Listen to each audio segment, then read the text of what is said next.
Hello students, welcome back to my channel Shiksha competition. UGC NET paper first की हमारी ये class है और इसमें आप जानते हैं यूनिट 1 की थ्योरी मैं करा चुकी हूँ आपको। आप प्ले लिस्ट चेक कर सकते हैं। और इसके अलावा यूनिट 1 की आज हमारी जो एमसीक्यू बेस्ड क्लास है, बच्चों की डिमांड पर इसको लेके आया गया है। इसके बाद मैं यूनिट 2 ही कराऊँगी, ठीक है। तो शिक्षण अभिवृत्ति एवं अभी क्षमता जो यूनिट 1 है, एमपी सेट के जो स्टूडेंट्स हैं उनके लिए भी उतनी ही हेल्पफुल है जितनी कि यूजीसी नेट के बच्चों के लिए, क्योंकि दोनों का सिलेबस एक है।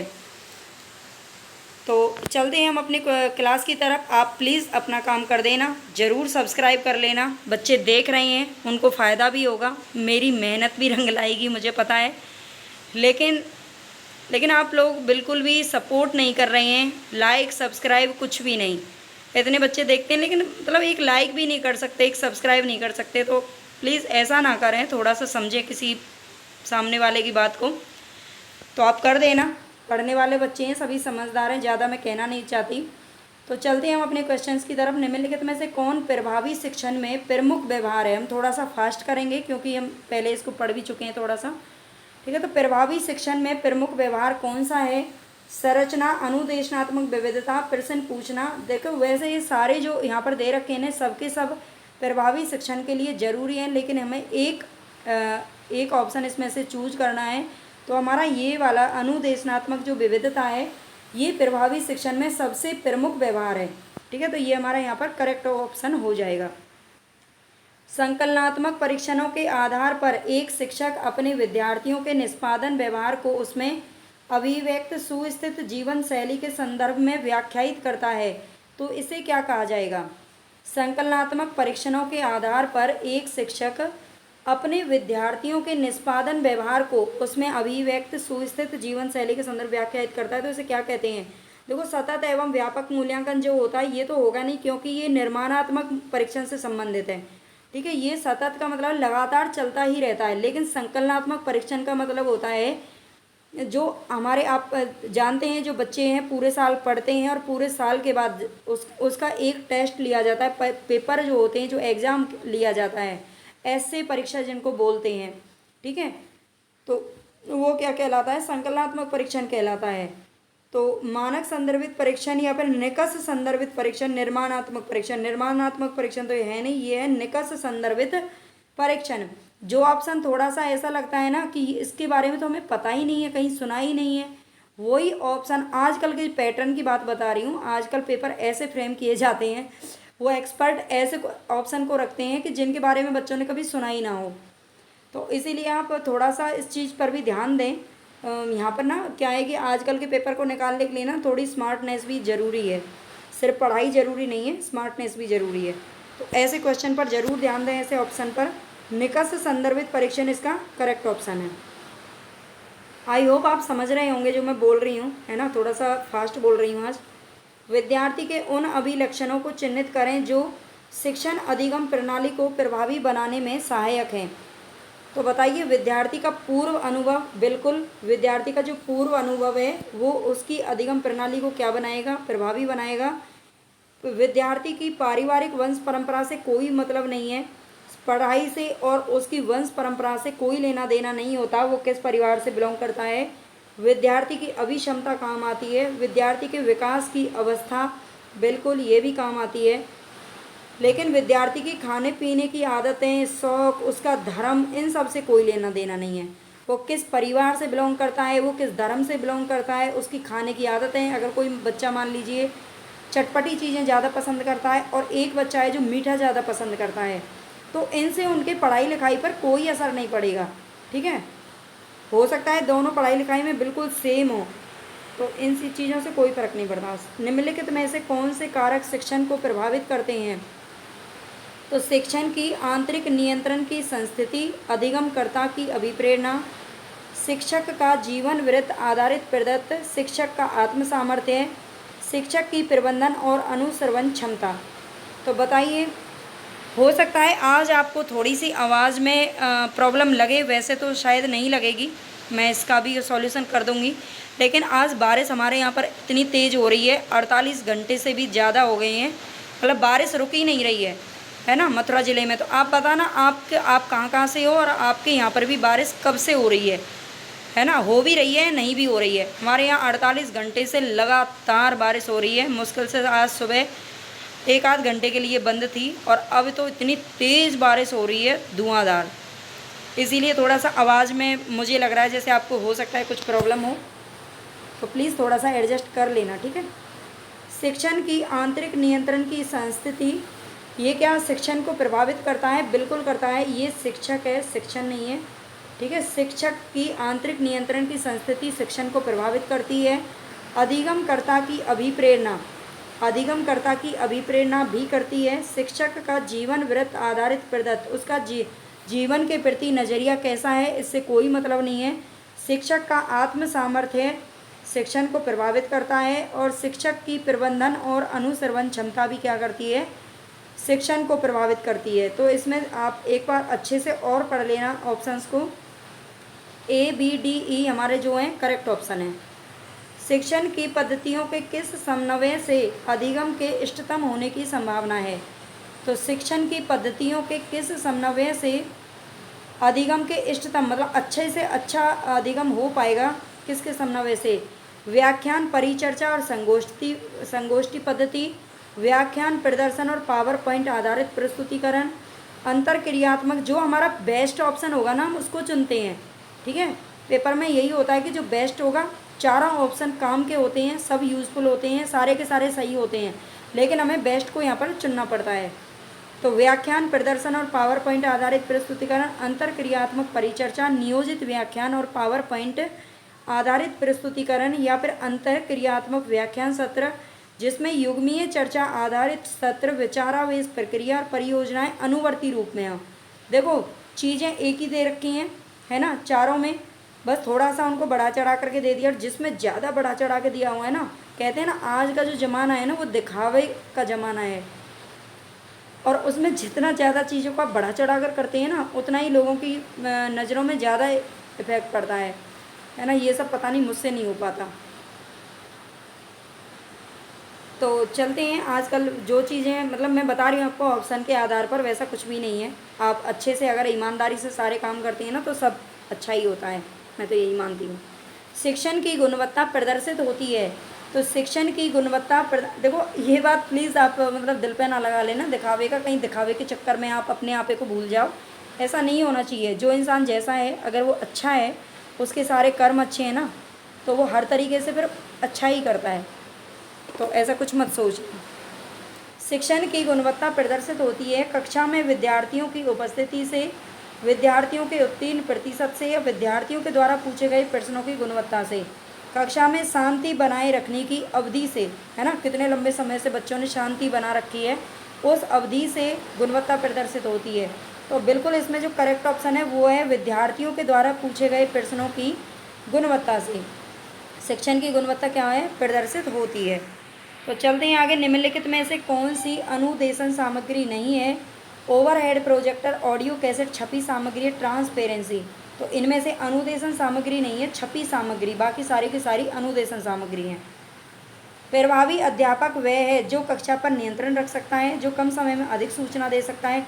बिल्कुल सारे ही यहाँ पर जो पॉइंट है ना वो प्रभावी अध्यापक के ही हैं, लेकिन इसमें से बेस्ट आपको चूज करना है। विद्यार्थियों को सीखने के लिए जो प्रेरित कर देना, वही टीचर क्या है, एकदम ज़्यादा आइडियल माना जाएगा, ज़्यादा प्रभावी माना जाएगा, जो बच्चों को सीखने के लिए प्रेरित करे। किसने कहा था शिक्षा मनुष्य में पहले से ही विद्यमान संपूर्णता का प्रकटीकरण है? ये हम पहले भी पढ़ चुके हैं लास्ट क्लास में भी, तो इसका तो आपको पता ही होगा। सब रविन्द्रनाथ टैगोर, महात्मा गांधी, स्वामी विवेकानंद ने ये बात बोली थी। अधिगम प्रबंधन प्रणाली यानी कि LMS के मामले में निम्नलिखित में से कौन सा सही है? LMS एक सॉफ्टवेयर है, बिल्कुल सही बात है। LMS क्या है? एक सॉफ्टवेयर है। LMS का उपयोग आभासी अध्यापक छात्र समूहों के लिए किया जा सकता है, ये बात भी सही है। LMS का जो उपयोग है वो आभासी अध्यापक छात्र समूहों के लिए किया जा सकता है। LMS एक हार्डवेयर है, नहीं है, हार्डवेयर तो नहीं हो सकता। जब सॉफ्टवेयर है तो हार्डवेयर कैसे हो सकता है? LMS का उपयोग ऑनलाइन प्रश्नोत्तरी के लिए किया जा सकता है, ये बात भी सही है। LMS का उपयोग संस्थानिक वेबसाइट बनाने के लिए काम आ जाता है, नहीं, ये नहीं किया जाता। वेबसाइट बनाने में इसका कोई रोल नहीं है LMS का। LMS सॉफ्टवेयर है। ध्यान से एक बार फिर पढ़ लेना, इसमें A, B और D हमारे जो ऑप्शन है वो करेक्ट है। LMS एक सॉफ्टवेयर है। LMS का उपयोग आवासीय अध्यापक छात्र समूहों के लिए किया जा सकता है और LMS का उपयोग ऑनलाइन प्रश्नोत्तरी के लिए किया जा सकता है। ठीक है, तो ये तीनों ही ऑप्शन है वो हमारे करेक्ट हैं। आई होप आपको क्लास अच्छी लगे, आपके लिए यूज़फुल रहे। अच्छी लगे ना लगे पढ़ लेना, क्योंकि ये आपके लिए आगे ना बहुत काम आने वाली है। अगर आपने मेरे साथ तैयारी करी तो मैं आपसे गारंटी के साथ कह सकती हूँ, लेकिन तभी गारंटी मैं तभी लूँगी जब आप लोग खुद पढ़ेंगे। ऐसा नहीं है आपने वीडियो देख ली, क्लास पूरी देख ली और बोल दिया मैम हमने तो आपकी पूरी क्लास देखी थी, ऐसा नहीं होता। आपको जितनी चीज़ें मैं पढ़ा रही हूँ ना वो सब आपको अपने दिमाग में फिक्स करनी पड़ेंगी, तभी फ़ायदा मिलेगा। लेकिन हाँ, जितना आपने अगर मेरे साथ पढ़ लिया, जितनी मेहनत मैं कर रही हूँ ना एक एक वीडियो को बनाने में, उतनी आप वीडियो को याद करने में लगा देना। बस अपनी जी जान लगा देना एक ही बार में। अगर आप फर्स्ट टाइम भी दे रहे हैं तो मेरा दावा है कि आप पेपर को 100%, 101% आप क्वालिफाई कर लेंगे और पेपर तक मैं आपका बिल्कुल साथ दूंगी। उसी तरह से चलेंगे, चाहे एक बच्चा देखे, चाहे 10 बच्चे देखें, चाहे 100 बच्चे देखें, वो आपके ऊपर डिपेंड करता है। ज़्यादा से ज़्यादा बच्चों को प्लीज़ जोड़िए, बताइए, शेयर कीजिए, है ना। और जितना आप लाइक सब्सक्राइब करेंगे ना उतने ही जल्दी बच्चे ज़्यादा से ज़्यादा आ जाएंगे। उससे बस खुशी मिलेगी और होना जाना तो कुछ है ही नहीं, है ना। बाकी तो मुझे तो इतनी मेहनत करनी है अब भी और जब भी। निम्नलिखित में से नापने का कौन सा पैमाना क्रमबद्धता या श्रेणीबद्धता का समानार्थी है? तो कौन सा पैमाना क्रमबद्धता या श्रेणीबद्धता का समानार्थी है? तो ये क्रम सूचक पैमाना। ठीक है, क्रम सूचक पैमाना क्रमबद्धता से संबंधित है, इसका समानार्थी ये साफ दिख रहा है। पाठ्यचर्या के संदर्भ में कौन से कथन है जो सही हैं? पाठ्यचर्या को नियमित रूप से आशोधित किया जाना चाहिए, बिल्कुल सही बात है। पाठ्यचर्या जो पाठ्यचर्या का मतलब होता है जो पाठ्यक्रम है बच्चों का, उसे नियमित रूप से नियमित ऐसा नहीं है डेली उसमें कुछ ना कुछ संशोधन करें, बल्कि हाँ नियमित महीने में, 2 महीने में, 6 महीने में, साल भर में उसमें थोड़ा बहुत उसे संशोधन कर लेना चाहिए। पाठ्यचर्या में केवल सैद्धांतिक संकल्पना ही होनी चाहिए, ये बात तो बिल्कुल गलत है। केवल जहाँ पर आ गए ना वो समझ लो गलत ही होता है 99%।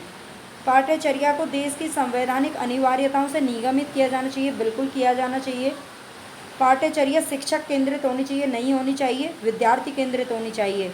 पाठ्यचर्या को उद्योग व समाज की आवश्यकताओं के अनुसार बनाया जाना चाहिए, बिल्कुल सही बात है। ठीक है, जो हमारा पाठ्यक्रम होता है अगर वो उद्योगों के लिए या फिर समाज की आवश्यकताओं के अनुसार है तो ही वो सही माना जाएगा।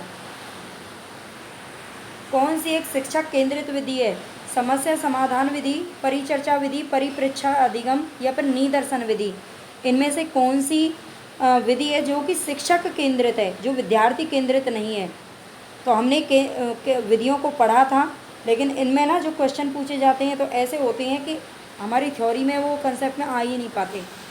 तो शिक्षक केंद्रित विधि कौन सी है? समस्या समाधान विधि तो आप जानते हैं कौन सी विधि है, शिक्षक केंद्रित विधि नहीं है बल्कि विद्यार्थी केंद्रित विधि है। परिचर्चा विधि भी विद्यार्थियों पर के ऊपर केंद्रित है।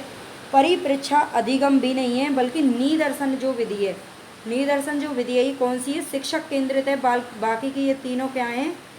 विद्यार्थी केंद्रित हैं। ठीक है, ध्यान रखना ये विद्यार्थी केंद्रित विधियां हैं। परिप्रेक्षा अधिगम को याद रख लेना। किस शिक्षार्थी केंद्रित विधि में विद्यार्थियों के समक्ष चुनौतियां प्रस्तुत की जाती हैं? तो स्व अधिगम, सक्रिय अधिगम, आगमनात्मक शिक्षण और अधिगम या सहयोगात्मक अधिगम? तो क्वेश्चन आई थिंक मुझे लगता है पहले भी आ चुका है, पढ़े हैं हम इसको। आगमनात्मक शिक्षण और अधिगम ये क्या है? विद्यार्थियों के समक्ष चुनौतियां प्रस्तुत की जाती हैं। इसके अंदर पहले एग्जाम्पल बता दिए जाते हैं और एग्जाम्पल के माध्यम से बच्चे खुद ही नियमों तक पहुँचते हैं, इसलिए ये चुनौती भरी होती है। कौन सी शिक्षण की विमर्श स्तर की विशेषताएँ हैं? विमर्श स्तर की विशेषताएं यहाँ पर आपसे पूछ रहा है, तो एक बार इनको अच्छे से पढ़ लीजिए क्या कह रहा है ये।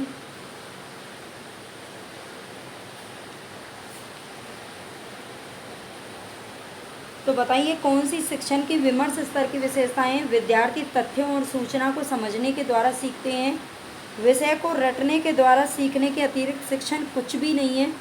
अरे ये क्या बोल रहा है, ये तो बिल्कुल ही गलत है ना। विशेषता कैसे हो सकती है? हो ही नहीं सकती, है ना। और समस्या समाधान करने की योग्यता का विकास करता है, बिल्कुल विद्यार्थी की मौलिक सोच और रचनात्मक योग्यताएं। तो बताइए इसमें से कौन से करेक्ट हैं हमारे? समस्या समाधान करने की योग्यता का विकास होता है और विद्यार्थी की मौलिक सोच और रचनात्मक योग्यताओं को बढ़ावा मिलता है। यही इसकी शिक्षण की विमर्श स्तर की विशेषताएं होती हैं। यदि कोई बच्चा अन्य बच्चों के साथ अपने शर्मीले स्वभाव के कारण वो खेलता ही नहीं है, तो व्यक्ति के विभिन्नताओं का कौन सा एक विकासात्मक क्षेत्र प्रभावित होगा? अगर दूसरे बच्चों के साथ नहीं खेल रहा है तो 100% उसका सामाजिक विकास है जो वो प्रभावित होगा, क्योंकि समाज में ही तो रहते हैं दूसरे बच्चे। कौन सा कथन है जो कि सत्य है? यहाँ पर मूक के बारे में दे रखा है। मूक, यहाँ पे मैं लिख देती हूँ मूक। मूक में शब्द मैसिव से तात्पर्य है कि इसमें अधिगमकर्ताओं की बड़ी संख्या हो सकती है जो किसी पाठ्यक्रम के लिए नामांकित हो सकते हैं। ठीक है, मूक शब्द में जो मैसिव दिया हुआ है, एम की फुल फॉर्म होती है मैसिव। क्या होती है? मैसिव होती है। तो मैसिव का तात्पर्य इसमें यह है कि इसमें अधिगमकर्ताओं की बड़ी संख्या हो सकती है जो किसी पाठ्यक्रम के लिए नामांकित हो सकते हैं। मूक आईसीटी का उपयोग उन विद्यार्थियों तक शिक्षा को सुगम बनाने हेतु करता है जो दूरस्थ से क्षेत्रों में विद्यमान है अथवा जो परंपरागत कक्षाओं तक पहुंचने में सक्षम नहीं है। तो बताएं यहाँ पर कौन सा कथन है जो सत्य है? तो मूक में मैसिव का तात्पर्य है कि इसमें अधिगमकर्ताओं की, ये बात बिल्कुल है, इसमें दोनों ही करेक्ट है। ठीक है, पढ़ लेना एक बार और अच्छे से। और मूक की परिभाषा यहाँ पर आपको फुल फॉर्म भी दी हुई है, मैसिव ओपन ऑनलाइन कोर्सेज। ठीक है, मैसिव ओपन ऑनलाइन कोर्सेज इसकी मूक की वो है, डेफिनेशन है, मतलब कब फुल फॉर्म है, इसको याद रख लेना। अनुसंधानों में प्रभावी शिक्षण का मुख्य व्यवहार किसे माना जाता है? अनुसंधानों में प्रभावी शिक्षण का मुख्य व्यवहार किसे माना जाता है? विद्यार्थियों के विचारों और योगदानों का उपयोग, संरचनाकरण, शिक्षक कार्य अभिमुखीकरण या शिक्षक भाव प्रवणता। तो शिक्षक कार्य अभिमुखीकरण जो होता है वो अनुसंधानों में प्रभावी शिक्षण का मुख्य व्यवहार माना जाता है। एक शिक्षक अपने विद्यार्थियों से कहता है, जब आप यह सीख लेंगे तो आप अपनी परियोजना को करने में सक्षम होंगे। यह संप्रेषण किसका संकेत करता है? मतलब विद्यार्थियों से एक शिक्षक बोल रहे हैं कि जब आप इतना सीख लेंगे, मतलब आपने यूनिट फर्स्ट को अगर थ्योरी को सीख लिया तो आप आगे क्वेश्चन को करने में सफल हो जाएंगे। ऐसा मतलब कुछ उनको क्या दे रहा है? वो सकारात्मक रूप से प्रबलन दे रहा है। क्या दे रहा है?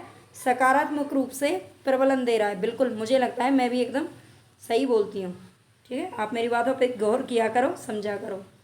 विद्यार्थियों की अकादमिक सफलता के लिए निम्नलिखित में से कौन न्यूनतम रूप में महत्वपूर्ण है? तो विद्यार्थियों की अकादमिक सफलता, अकादमिक का मतलब होता है जो बच्चे पढ़ते हैं, उनकी स्कूली जो शिक्षा होती है। एकेडमिक सफलता के लिए कौन न्यूनतम रूप में महत्वपूर्ण है? संज्ञानात्मक सक्षमता बिल्कुल होनी चाहिए, भावनात्मक सक्षमता, विधिक सक्षमता, लेकिन जो सामाजिक सक्षमता है ना, वो इतनी न्यूनतम रूप में महत्वपूर्ण है। न्यूनतम है, ये क्या है? न्यूनतम रूप में महत्वपूर्ण है, बाकी सारी ज़्यादा महत्वपूर्ण है। अध्यापक शिक्षा पाठ्यक्रमों में योग को शामिल करने का कौन सा आधार है? अध्यापक शिक्षा जो अब पाठ्यक्रम में आप जानते हैं, जो योग है ना, उसको भी महत्वपूर्ण स्थान दिया गया है। योग को शामिल करने की बातें चल रही हैं, तो ये कब से चल रही हैं? किस नीति में इसको आधार बनाया गया था? तो राष्ट्रीय शिक्षा नीति 1965, फिर 1986 में आई थी, 2019 का प्रारूप, या भारत में अध्यापक शिक्षण की भविष्य दृष्टि, गुणवत्ता और विनियामक परीक्षा 2012। तो जो आप जानते हैं 2019 का जो 2020 की जिसे नीति कहा जाता है, इसमें प्रारूप जो बनाया गया था उसमें योग को शामिल करने की बात की गई है। शिक्षण की उन रणनीतियों का चयन कीजिए जो अधिगमकर्ता केंद्रित हैं। तो शिक्षण की उन रणनीतियों का चयन करना है आपको जो कि अधिगमकर्ता केंद्रित हैं। साइबरनेटिक्स, प्रश्न उत्तर सत्र, सर्वे दृश्य सहायक शिक्षण सामग्री की सहायता से दिया गया व्याख्यान, व्यवहारिक कार्य आधारित परियोजना। तो बताएं इसमें से एक बार देख लें आप अच्छे से, कौन सा ऑप्शन है जो हमारा सही होगा?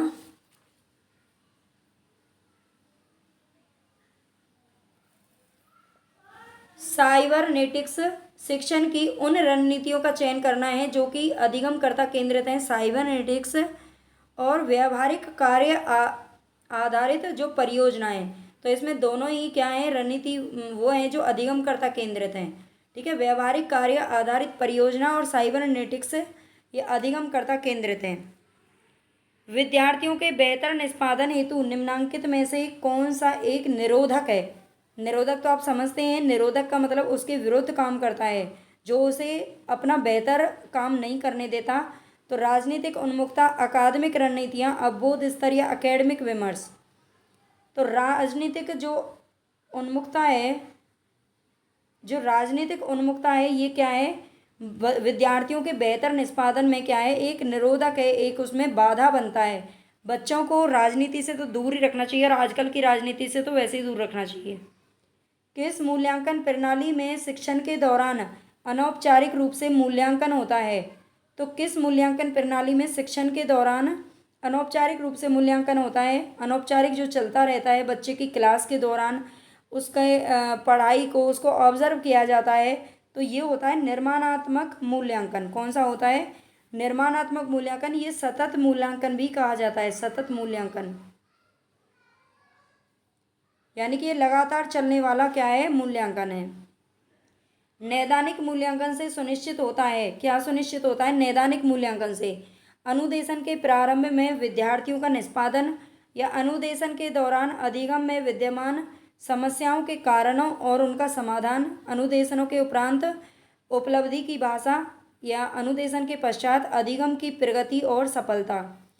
तो इसका जो राइट ऑप्शन होगा वो आप जानते हैं। नैदानिक मूल्यांकन क्या होता है? बच्चों की समस्याओं का पहले पता लगाया जाता है, उनके कारणों को खोजा जाता है और फिर उनका समाधान किया जाता है, ये नैदानिक मूल्यांकन कहलाता है। किस शिक्षण सहायक सामग्री से पठन, श्रवण और उच्चारण जैसे कौशल में अभिवृद्धि होती है? तो कौन सा शिक्षण सहायक सामग्री है? श्रव्य भाषिक शिक्षण सहायक सामग्री। श्रव्य भाषिक शिक्षण जो सहायक सामग्री होती है, पठन, श्रवण और उच्चारण तीनों में ही क्या करती है? कौशलों में वृद्धि करती है। जीन पियाजे के संज्ञानात्मक विकास सिद्धांत के अनुसार किशोर विद्यार्थी विकास के किस चरण में होते हैं? अगर आपने मेरे वन लाइनर क्वेश्चन जो मैंने कल कराए थे, अगर आपने अच्छे से वो याद कर लिए ना, तो यहाँ से एमसीक्यू उसमें कुछ क्वेश्चन हैं जो रिपीट हुए हैं, वो इसीलिए रिपीट किए हैं ताकि आपको देखती हूँ कि कल वाले क्वेश्चन आपको याद हैं या नहीं है।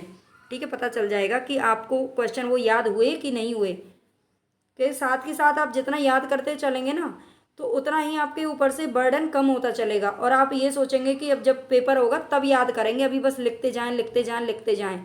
और आप नोट्स बना बना करके रख लें, गड्डी जमा लें और बाद में उनको फिर इकट्ठा याद करने बैठे तो याद नहीं होगा। इसलिए एक एक क्लास आपको डेली मिल रही है, एक एक क्लास को आप अच्छे से पढ़ते रहें तो ही आपका बिल्कुल याद होना बहुत ज़रूरी है साथ के साथ। तो जीन पियाजे के संज्ञानात्मक विकास सिद्धांत के अनुसार किशोर विद्यार्थी विकास के किस चरण में होते हैं? तो ये होते हैं, किशोर विद्यार्थी औपचारिक संक्रियात्मक चरण में होते हैं। संवेदी प्रेरक जो चरण है वो 2 साल तक का होता है, उसमें बच्चे इंद्रियों के द्वारा सीखते हैं। मूर्त संक्रियात्मक जो चरण है वो 7 साल तक का बच्चा होता है और इसमें होता है 12 साल तक का बच्चा। ये जीन पियाजे के अनुसार है और इसमें 13 से 16 साल तक का बच्चा होता है, वही किशोर बच्चा होता है। शिक्षक किस शिक्षण सहायक सामग्री का प्रयोग कक्षा में प्रत्यक्ष अंतर क्रियात्मक युक्ति के रूप में कर सकता है? तो शिक्षक किस शिक्षण सहायक सामग्री का प्रयोग कक्षा में प्रत्यक्ष अंतर क्रियात्मक युक्ति के रूप में कर सकता है? क्या email, Skype, online chat, tele conferencing, Facebook और ब्लॉग? तो बताएं यहाँ पर कौन सा हमारा सही आंसर होगा।